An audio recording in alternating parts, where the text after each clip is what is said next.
Hello friends, ഇതെൻ്റെ journaling ഡയറിയാണ്. ഇത് ഞാൻ വാങ്ങിയിട്ട് 1 വർഷമായി.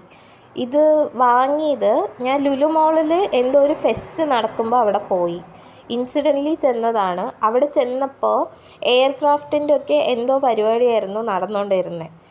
അപ്പോൾ ഞാൻ ഈ ബുക്ക് കണ്ടു. 150 റുപ്പീസ് പറഞ്ഞു. ഈ ബുക്കിന് ഇത്രയും സ്പെഷ്യാലിറ്റി എന്താ ചോദിച്ചാൽ ഹാൻഡ് മെയ്ഡ് ബുക്കാണ്, എക്കോ ഫ്രണ്ട്ലി ബുക്കാണെന്ന് പറഞ്ഞു. ഞാൻ ഈ ബുക്ക് തുറന്നപ്പോൾ എനിക്കിതൊരു ലവ് അറ്റ് ഫസ്റ്റ് സൈറ്റായി. അന്ന് എനിക്ക് മനസ്സിലായി ഈ ലവ് അറ്റ് ഫസ്റ്റ് സൈറ്റിലൊക്കെ സംഭവം കാര്യമുണ്ട്. ചിലർക്ക് ചില മനുഷ്യരോടായിരിക്കും. എനിക്ക് ഈ ബുക്കിനോട് ആ ഒരു സംഭവം തോന്നിയിട്ട് ഇത് ഞാൻ വാങ്ങി എന്ത് ചെയ്യും എന്ന് ആലോചിച്ചപ്പോൾ അപ്പോഴാണ് ഈ ജേർണലിംഗ് എന്ന് പറഞ്ഞിട്ടൊരു ട്രെൻഡൊക്കെ ഒന്ന് സ്റ്റാർട്ടായി തുടങ്ങിയത് യൂട്യൂബിലൊക്കെ. അന്ന് മുതൽ ഞാൻ എന്തെങ്കിലുമൊക്കെ എഴുതണം എന്ന് വിചാരിച്ച് എന്തെങ്കിലുമൊക്കെ എഴുതാറുണ്ടായിരുന്നു.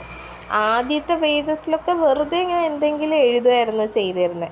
പിന്നെയാണ് മനസ്സിലൊരു എയിമൊക്കെ വരണം, അതിന് വേണ്ടിയിട്ട് ഈ ബുക്ക് യൂസ് ചെയ്യാമെന്നൊക്കെ തോന്നിയിട്ട് ഈ ബുക്ക് അങ്ങനെ ജേർണലിങ്ങിന് വേണ്ടിയിട്ട് മാത്രം എന്തെങ്കിലും ക്രിയേറ്റീവായിട്ട്, അല്ലെങ്കിൽ ഞാൻ മിക്കവാറും പിൻട്രസ്റ്റ് നോക്കിയിട്ട് ചെയ്യാറുള്ള സംഭവങ്ങളാണ് ഇതൊക്കെ. കോപ്പി അടിയെന്ന് ചോദിച്ചാൽ ചിലർ പറയും കോപ്പി അടിയാണെന്നൊക്കെ, പക്ഷേ ഞാനിത് പിൻട്രസ്റ്റ് നോക്കി ഇൻസ്പയർ ചെയ്തു എന്ന് പറയാനാണ് എനിക്ക് കുറച്ചുകൂടെ ഇഷ്ടം. അങ്ങനെ ഇന്ന് എനിക്ക് ഈ ഒരു സംഭവം ഞാൻ പിൻട്രസ്റ്റിൽ കണ്ട് എനിക്ക് ഒത്തിരി ഇഷ്ടമായി. അപ്പം ഞാൻ മോഡൽ അതേപോലെ കോപ്പി അടിച്ചു എന്ന് വേണമെങ്കിൽ പറയാം. അതേപോലെ എടുത്ത് വരച്ചിട്ട് എൻ്റെ സ്വന്തം വേർഡ്സിൽ എഴുതി. എല്ലാവർക്കും ഇഷ്ടമായോ ഗൈസ്? ബൈ.